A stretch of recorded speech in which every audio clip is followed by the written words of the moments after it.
2030. Pada kesempatan kali ini saya akan memberikan refleksi mengenai kesepakatan kelas yang sebelumnya sudah dibuat bersama Ibu Wahyu Nur Hidayati. Kesepakatan kelas ini berisi tentang kebiasaan positif yang harus dilaksanakan oleh setiap warga kelas dan yang saya rasakan setelah diterapkan kesepakatan kelas ini yaitu terciptanya kelas yang nyaman dan penuh rasa kekeluargaan. Sekian dari saya. Wassalamualaikum warahmatullahi wabarakatuh.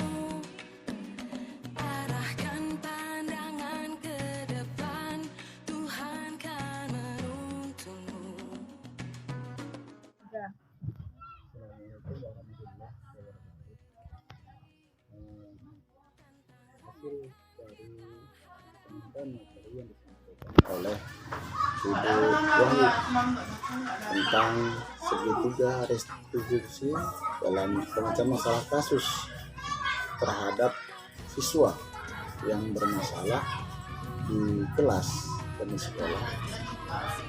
Setelah disampaikan beberapa alasan-alasan untuk mencari solusi yang terbaik terhadap permasalahan siswa, baik dalam kelas maupun di luar kelas, masih dalam lingkup sekolah, ternyata ada beberapa hal yang wajar dan lebih baik lagi untuk mengatasi permasalahan siswa tersebut.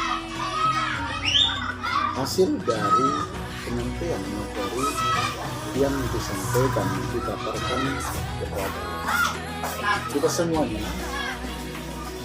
untuk permasalahan siswa tersebut atau kasus tersebut adalah dengan cara pengambilan masalah tersebut dengan mengatasi segitiga restitusi.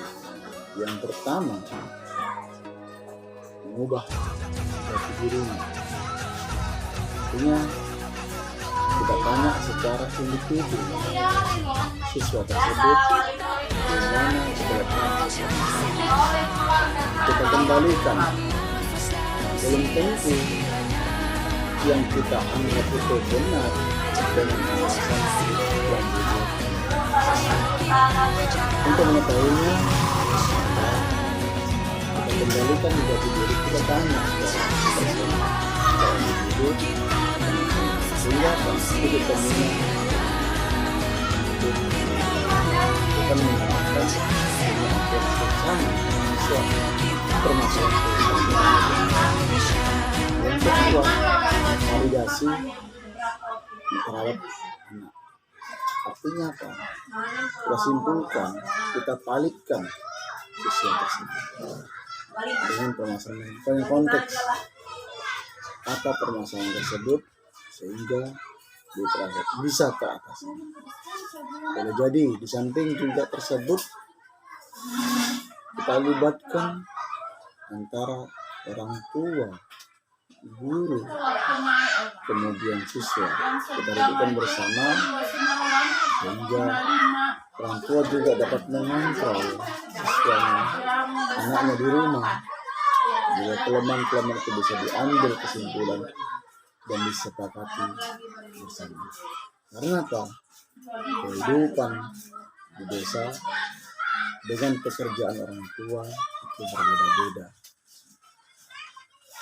Dalam hal ini mungkin pendapatan, ada anak di desa yang harus dikerjakan membantu orang tua.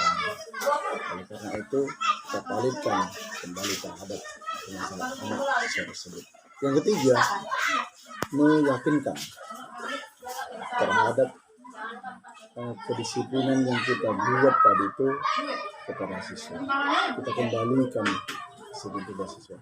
Artinya kita membuat aturan-aturan, kita berikan kepada siswa kesepakatan bersama, sehingga dengan adanya penyampaian materi ini kiranya permasalahan siswa baik di sekolah maupun di dalam kelas bisa teratasi secara baik, sehingga sekolah tersebut menjadi lebih baik lagi untuk ke depan. Terima kasih.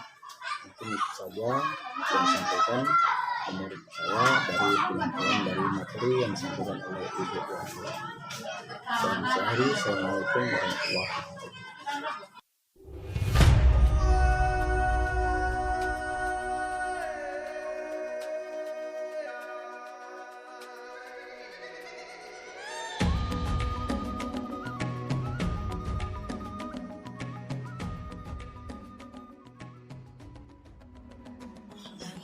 Assalamualaikum warahmatullahi wabarakatuh. Assalamualaikum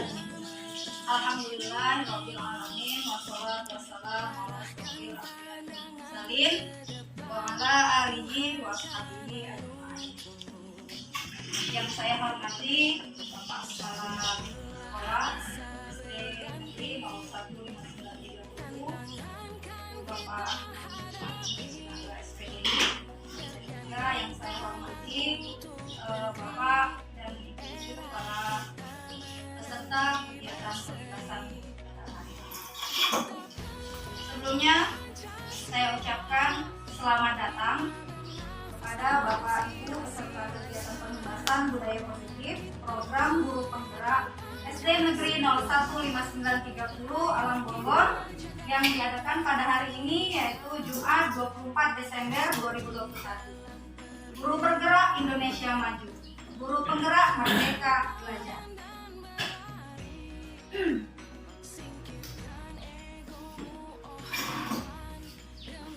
Baik Bapak Ibu, perkenalkan saya adalah Wahyu Nur Hidayati, calon guru penggerak angkatan 4 SD Negeri 015930 Alam Bongbong, Kecamatan Ekuasan, Kabupaten Asahan, dengan fasilitator Bapak Budi Eko Cahyono dan pengajar praktik Ibu Rini Handayani. Kirang Ki Hajar Dewantara bahwa tujuan pendidikan yaitu menuntun segala kodrat yang ada pada anak-anak agar mereka dapat mencapai keselamatan dan kebahagiaan yang setinggi-tingginya, baik sebagai manusia maupun sebagai anggota masyarakat. Oleh sebab itu, pendidik hanya dapat menuntun tumbuh atau hidupnya kekuatan kodrat yang ada pada anak-anak agar dapat memperbaiki lakunya, hidup dan tumbuhnya kekuatan kodrat anak. Berdasarkan hal tersebut, dilandasi oleh budaya positif yang sesuai dengan pengertiannya, yaitu kebiasaan baik yang harus dilakukan secara terus-menerus agar menjadi karakter. Adapun tujuannya adalah menumbuhkan karakter murid melalui budaya positif sekolah, di kelas maupun di rumah, menumbuhkan sikap tanggung jawab pada diri murid atas pemilihan aspirasi idenya melalui kesepakatan kelas, mengembangkan inisiatif yang tinggi pada diri murid, menumbuhkan rasa saling menghargai diri sendiri dan orang lain.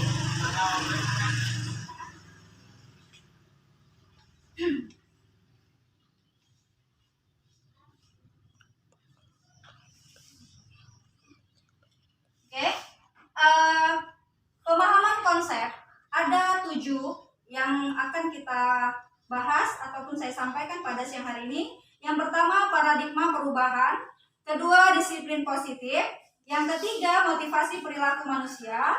Keempat, kebutuhan dasar manusia. Yang kelima, posisi kontrol. Dan yang keenam, keyakinan kelas serta segitiga restitusi. Yang pertama adalah paradigma perubahan. Paradigma perubahan di sini saya gunakan adalah stimulus respon kepada pendekatan teori kontrol. Yang selama ini sebelum saya mengikuti guru penggerak, saya hanya model berpikir saya menang dan kalah atau benar dan salah. Tetapi setelah saya mengikuti program guru penggerak, model berpikir menang-menang atau benar-benar. Artinya seperti ini. Semua orang tidak ada yang berbuat salah, hanya benar semuanya. Tergantung pada tujuan daripada si individu tersebut. Jadi, yang saya gunakan setelah saya mengikuti guru penggerak ini, alhamdulillah, ketika kita mengenal siswa itu, murid itu, dengan tujuan dia apa, maka saya menganggap model berpikir sekarang adalah menang dan menang atau benar dan benar. Selanjutnya yang kedua, disiplin positif. Tujuan bisa berperilaku dengan mengacu pada nilai-nilai kebajikan universal dan memiliki motivasi intrinsik. Untuk membangun budaya yang positif, sekolah perlu menyediakan lingkungan yang positif, aman dan nyaman agar murid-murid mampu berpikir, bertindak dan mencipta dengan merdeka, mandiri dan bertanggung jawab.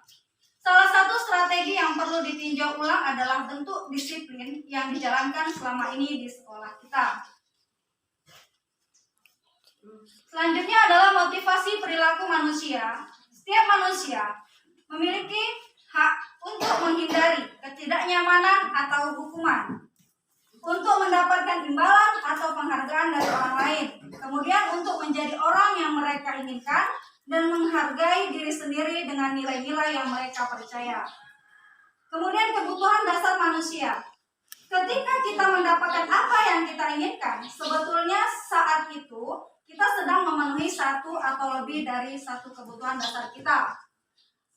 Ada 5 kebutuhan dasar manusia yang telah dirangkum oleh guru penggerak. Yang pertama adalah kebutuhan untuk bertahan hidup, cinta dan kasih sayang, kebebasan, kesenangan, dan juga kekuasaan.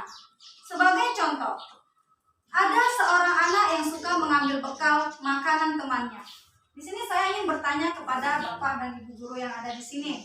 Kira-kira seorang anak yang suka mengambil bekal makanan temannya itu, dia memiliki kebutuhan dasar apa di antara yang kelima itu? Apa Bu? Silakan, Bu Fitri. Di antara yang 5, dia termasuk kebutuhan dasar apa yang dia pakai ketika seorang anak suka mengambil bekal makanan temannya? Oh, nggak nampak Bu. Oke, gini. Nomor 1. Ya, nomor 1. Untuk bertahan hidup. Kebutuhan untuk bertahan hidup. Nah, saya akan membuka pikiran Bapak Ibu. Ketika kita melihat anak kita, anak murid kita di kelas atau saat makan, ada temannya melihat mengambil makanan temannya dengan sengaja. Kita menganggap anak yang mengambil itu bersalah atau memang jahil, nah, seperti itu. Kita selama ini menganggap itu salah, betul kan? Kita tidak melihat apa tujuan dia. Kita tidak bertanya tujuannya apa mengambil temannya, mengambil makanan. Nah, jadi begini, ada beberapa pemahaman saat ada anak yang suka membuat diri dia senang dengan cara menjahili teman. Padahal itu sebenarnya bukan, dia nggak tahu cara terbaik bagaimana mengajak teman kita senang, kan gitu.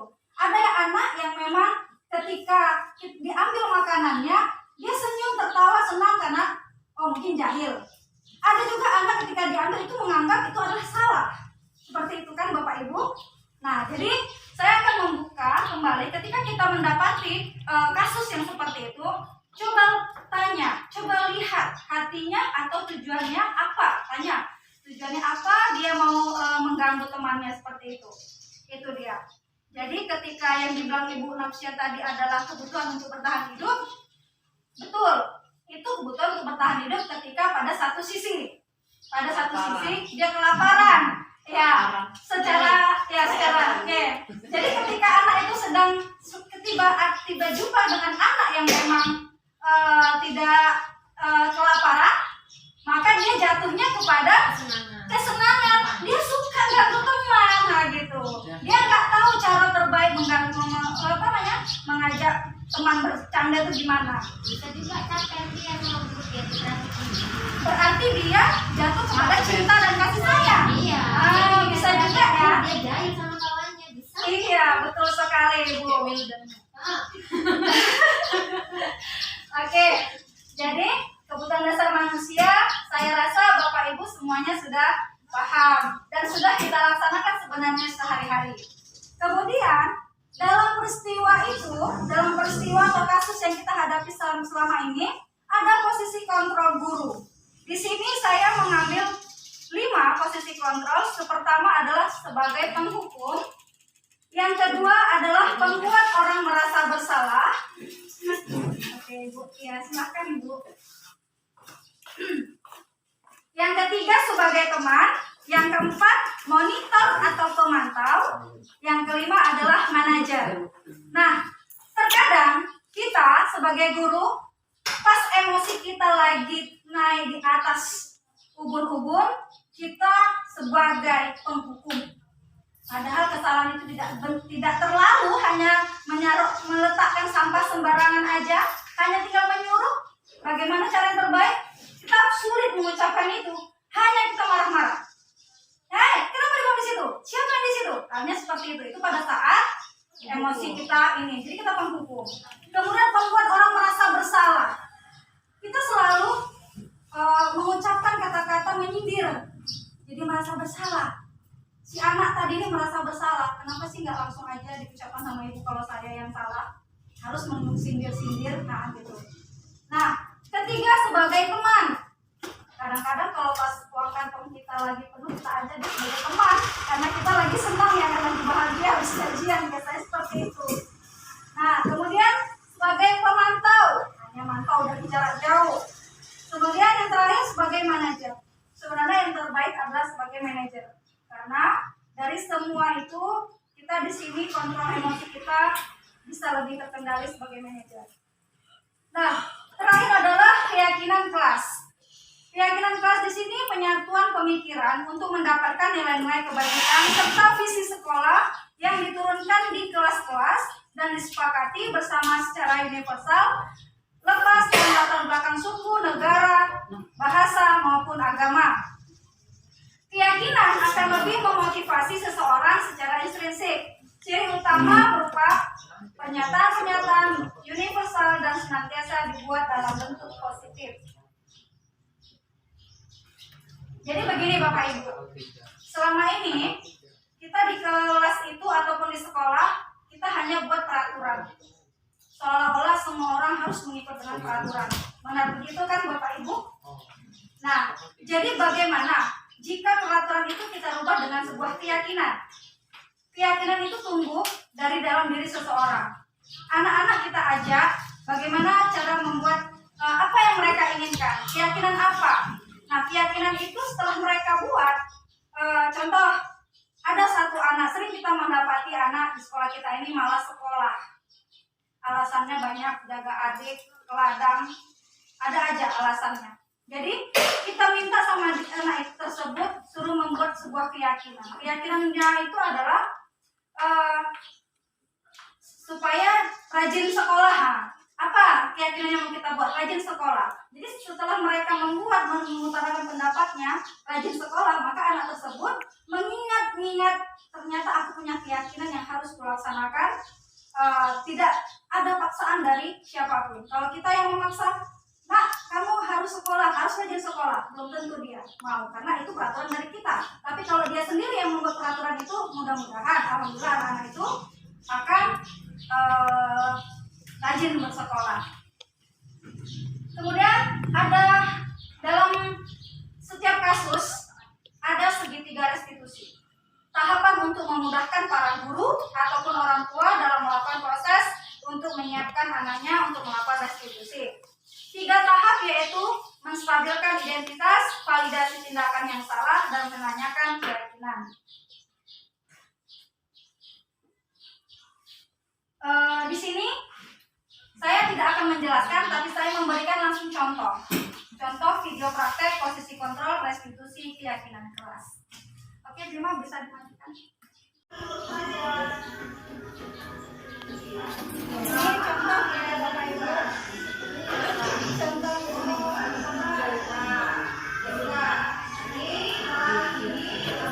nampak kan?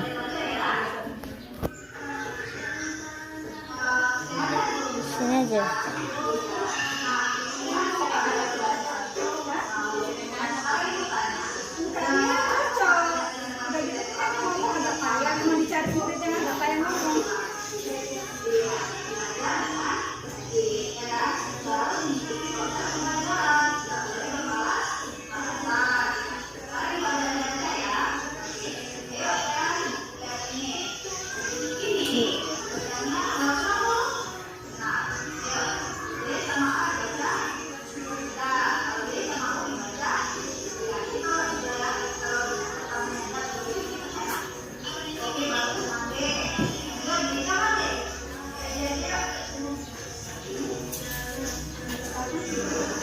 nampak.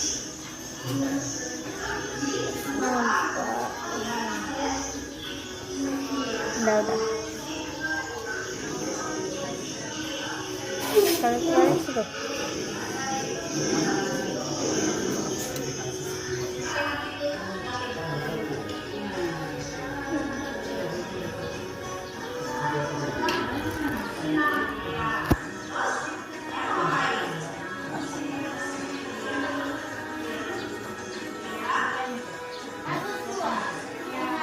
Ini kasus dua ya Bapak Ibu yang sudah mengerjakan PR.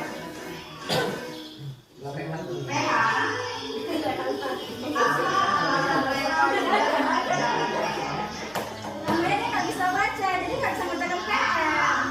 Sekali-sekali kamu ngomong. Mereka nggak bisa ngomong. Kamu sedih itu kakak. Bingung aja ngomongnya, harus pakai bahasa isyarat. Tapi ini lucu nih, seperti anak-anak ini. Saya kelas 3 gitu perilakunya. Jadi kalau yang diajarin latihan Inggris, mau nggak mengerjakan PR? Jadi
nanti sudah diajari Ibu Ayu dan sudah semangat belajar dan membaca mengerjakan PR.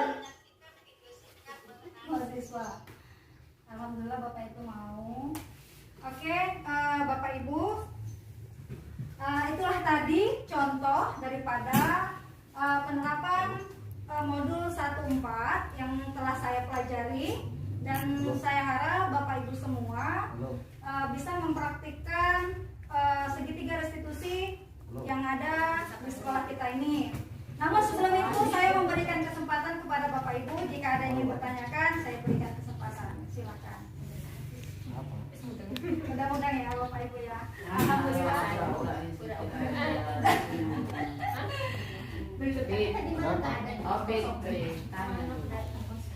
Kalau ada bisa saya jawab, kalau enggak ya saya cari nanti. Saya tanyakan sama yang ahlinya. Aku bertanya ya. Nah. Kalau nggak ada, nggak ada ya. Waktu tuh tengah 11 ya. Jadi saya tutup. Terima kasih banyak Bapak Ibu telah mengikuti kegiatan pengimbasan yang saya lakukan pada siang hari ini. Dan saya minta maaf apabila ada perkataan saya yang menyinggung perasaan Bapak Ibu semua. Semoga Bapak Ibu dapat memaafkan saya. Billahi taufik wal hidayah. Assalamualaikum warahmatullahi wabarakatuh. Waalaikumsalam warahmatullahi wabarakatuh.